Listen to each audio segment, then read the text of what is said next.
Licence installation.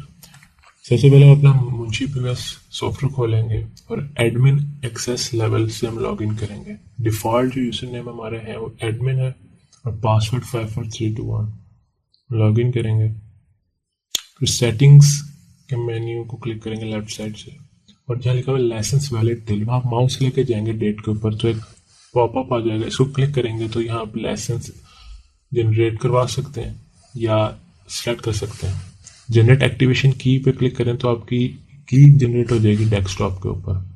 आपने ये की मेल करनी है activate@isolhub.com और अपनी परचेज प्रूफ के साथ जो भी आपने पेमेंट की है। फिर आपको एक फाइल रिसीव हो जाएगी,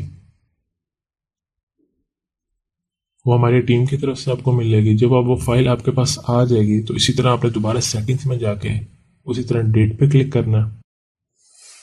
.lic फाइल आपको रिसीव होगी मेल में, तो सिलेक्ट लाइसेंस, आपको जो LIC फाइल रिसीव हुई है वो यहाँ सिलेक्ट करके ओपन करें। आपको कह रहे रीस्टार्ट करके इस लाइसेंस फाइल की जो आपने सेटिंग की है वो अपडेट होंगे, तो हम लॉग आउट करेंगे फिर दोबारा लॉग इन करेंगे। सेटिंग्स में जाएंगे दोबारा, अब ये देख सकते हैं हमारे लाइसेंस वैलिडिटी की डेट बढ़ गई है। तो इस तरह आप लाइसेंस एक्टिवेट कर सकते हैं मुंशी पीओएस का।